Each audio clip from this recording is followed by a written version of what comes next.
Okey, Assalamualaikum. Hari ini saya akan tunjukkan macam mana pengisian borang penilaian pencapaian output yang perlu diisi dan dihantar ke unit kewangan pada setiap bulan bagi melayakkan personal MyStep menerima upah diorang. Template ni, format ni adalah daripada JPA sendiri di mana dia perlu diisi, tapi ada sedikit penambahbaikan lah bagi memudahkan untuk kita faham cara pengisian mengikut kementerian dan jabatan masing-masing. Okey, contoh sekarang yang saya bagi ni adalah penilaian output bagi bulan Februari 2001. Okey, sekarang ni bagi bulan Februari 2001, atas ni akan bertukarlah mengikut bulan semasa. Selepas ni adalah Mac, kita tukar Mac 2001. Nama personal MyStep sendiri, nombor kad pengenalan dan bahagian ataupun institusi sebab ada politeknik atau kolej komuniti dan upah bulanan mereka. Upah bulanan ni macam biasalah CJ 1006, diploma 1008 dan ijazah sebanyak 2000. Okey, letakkan mengikut kelayakan personal itu sendiri. Alright. Kita berbalik kepada bilangan tugasan yang diberikan oleh penyelia kepada MyStep. Contoh yang pertama adalah sebagai contoh menguruskan data gaji pekerja personal MyStep. Kita sasarkan berapa ramai MyStep yang kita uruskan tu. Contoh sini adalah 19 personal MyStep dan pencapaiannya adalah 19 lah. Kita capai 19, kita sasar 19, kita capai 19. Okey, untuk hujung sekali ni pengiraannya adalah 19 bagi 19 darab 100%. So kita akan dapat tugasan yang pertama kita ni, kita capai 100%. Kita buat kerja dengan personal MyStep buat kerja dengan lengkap lah. Okey, untuk yang tugasan kedua pun macam gitu juga. Contoh adalah mengeluarkan surat pertukaran. Okey, berapa yang kita sasar untuk surat tu? Contoh kat sini 50 surat.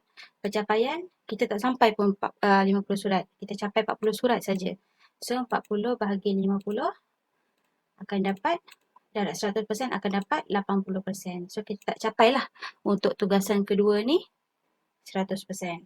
Okey, tapi sekarang ni kita nak tunjuk contoh yang tugasan kita ni tak ada masalah. Kita capai 100%.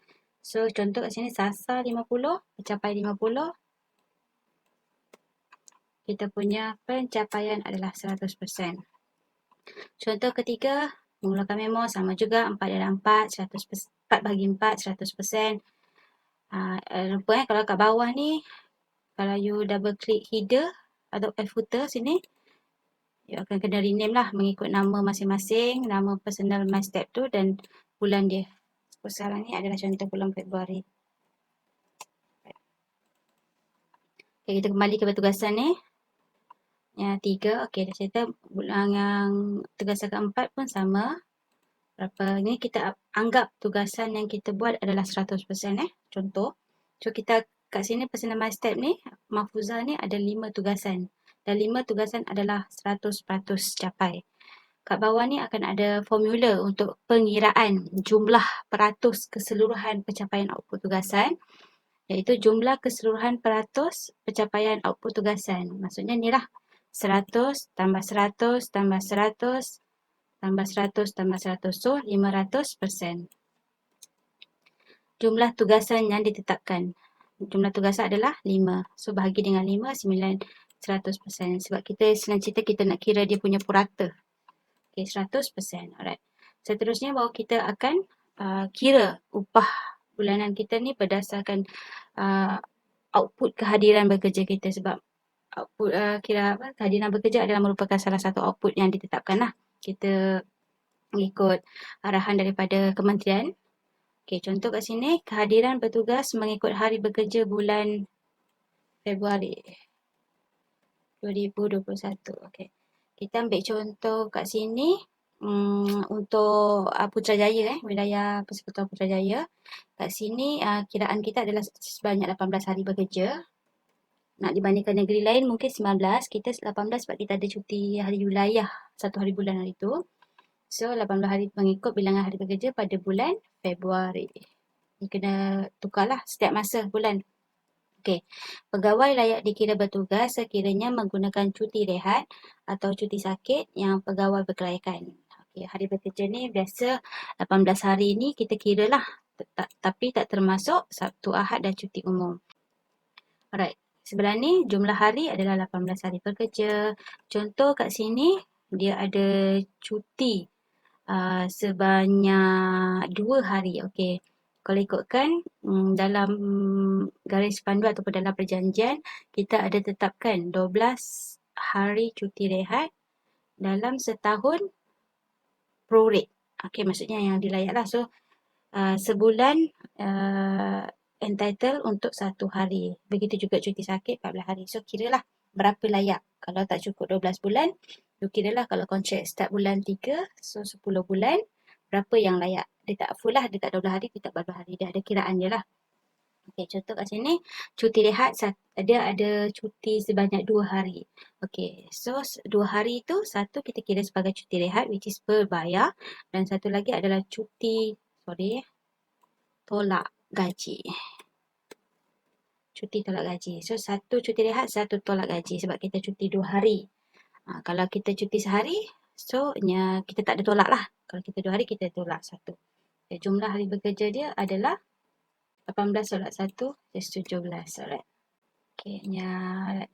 So, sekarang pengiraan dia hari bekerja. Hari bekerjanya bermaksud hari bekerja ialah 17. Bahagi dengan jumlah hari. Jumlah hari inilah 18. So, bahagi dengan 18. Darab dengan peratus% output tugasan. Output tugasan. Ni sekarang output kehadiran. Yang ni adalah output tugasan. Output tugasan ni mana? Adalah ini. So, 100%. So, you all tukar kat sini 100%. Jadi, 17 bahagi 18 darab 100%. Kita akan dapat 94.44. 17 bagi 18 darab dengan 100%. Ni adalah raman dia. Darab dengan 1,800 which is upah bulanan kita mengikut kelayakan. Bahagi dengan 100. So, 1,700. Ini adalah upah yang layak dibayar. Upah yang layak dibayar sebelum ditolak KWSP dan Perkeso. Right? 1,700. Dan bawah ni nanti akan disediakan lah tulis nama personal my step, disediakan oleh siapa dan disahkan oleh siapa kat sini pun tukar. So 1,700. Dan sign lah macam tu juga. Okey, contoh kedua. Contoh kat sini dia buat 50 surat tapi dia tak capai. Dia buat 40 surat aja. So kat sini akan berubah lah 40. 40 bahagi 50 darab 100% akan dapat 80%. Sebab dia tak capai apa yang disasar. Okey. Contoh kat sini nombor 2. 80% yang lain semua 100%. So kat sini amount ni akan berubah lah. Tak akan dapat 500%. Dia akan dapat 480%. Betul tak? Okey, bahagi dengan 5. Tugasan letak 5. Kalau tugasan tu ada tambah 6, so kita akan tukar sini 6. Kalau ada 5, 5 lah dia. Okey. Contoh, kalau you nak tambah tugasan, you pergi je ke ujung sini, you klik kat ujung sini, nampak tak? You enter je. Okey, you enter. So sampai 10 ke sampai 20 ke? Tak pergi lah. Okey. So 480 bahagi dengan 5. So persen ni dah tak akan jadi 100% lah. Dia akan jadi 96%. 480 bahagi dengan 5. So 96%. Alright. Kat sini anggaplah benda tu tak berubah. So kat sini 17/18 cuti rehat, cuti tolak gaji sama. Darab dengan peratus output tugasan. Dia tak akan jadi 100% lah. Dia akan jadi 96%. So you darab kat sini 96%. Letak 2 titik decimal places akan jadi 96%. So dekat sini dah tak jadi 94.44 lah. Dia akan jadi 90.67. Betul tak? 17 bahagi 18 darab dengan 96. So 90.67 kita bundalkan. Kita darab dengan 1008. Kita bahagi dengan 100. So amountnya adalah 1632. 632.00. Sini pun tukar. So amountnya adalah sebelum ditolak tu 632.00. Alright. Okay, sana kita buat contoh 50, 100. Sebab hari tu ada kes daripada institusi. Tak ingatlah institusi mana. Dia kata peratus tak ada masalah, kerja semua 100%. Tapi dia masuk pertengahan, dia masuk lapor diri pertengahan bulan 2. Dia tak masuk awal lah. So nampaklah separuh hari dia, separuh bulan dia tak bekerja kan. Okay. Situasi tu. Okay, kat sini 100%. So 500 bagi 5 jadi akan 100%. Alright. Kat sini akan efek lah, ada kesan dia lah. Okay, contoh jumlah hari 18. Okay, contoh bulan Februari. Dia masuk 16 hari bulan contoh. Okay, so kiraan 16 adalah 1, 2, 3, 4, 5, 6, 7, 8, 9. So dia ada 9 hari bekerja sahaja. Ya ke? Ialah 9 hari bekerja saja. Sebab depan ni dia belum lapor diri lagi, 16 hari bulan dia start masuk.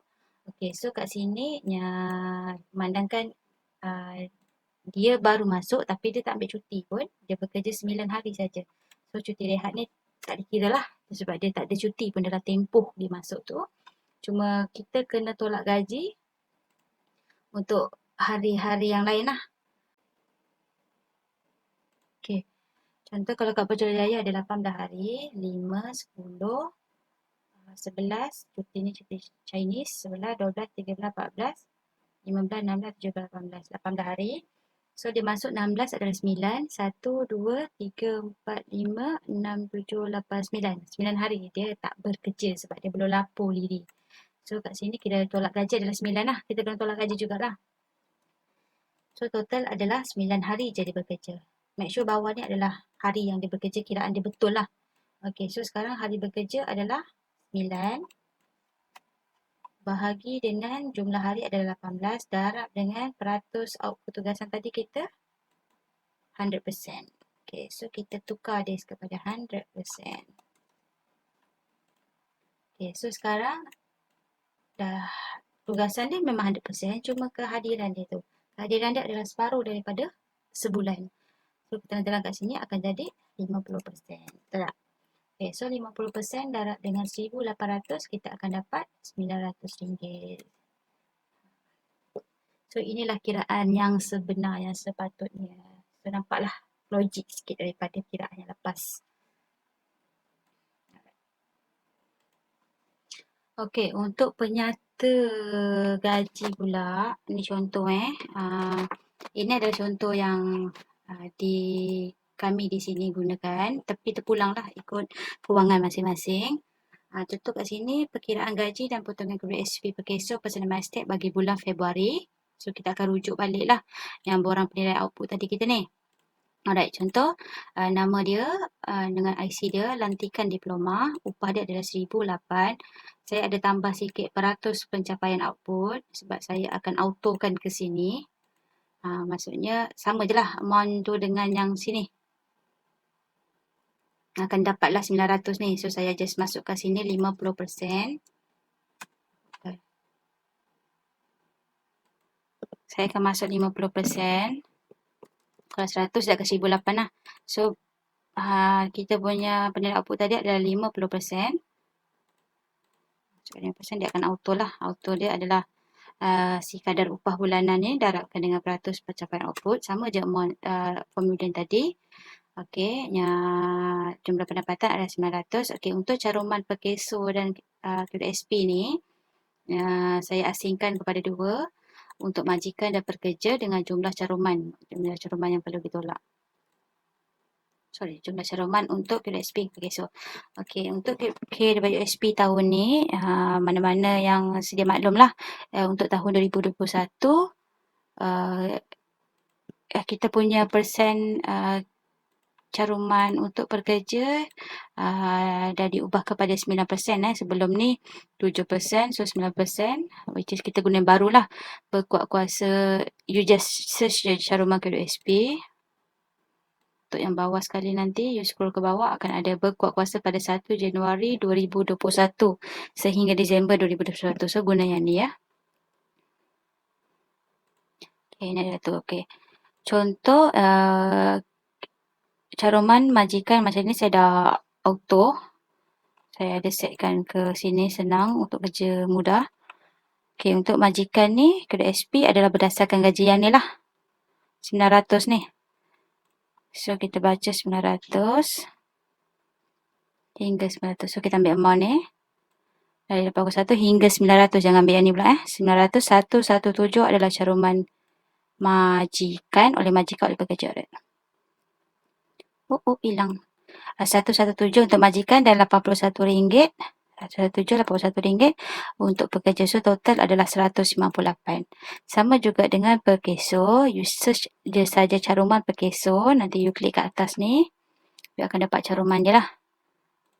Untuk caruman perkeso ni saya dimaklumkan hanya untuk caruman akta keselamatan yang ni je lah. Tak termasuk dengan yang insurans ni. I don't know why, tapi itu saja yang dimaklum. Ini saja.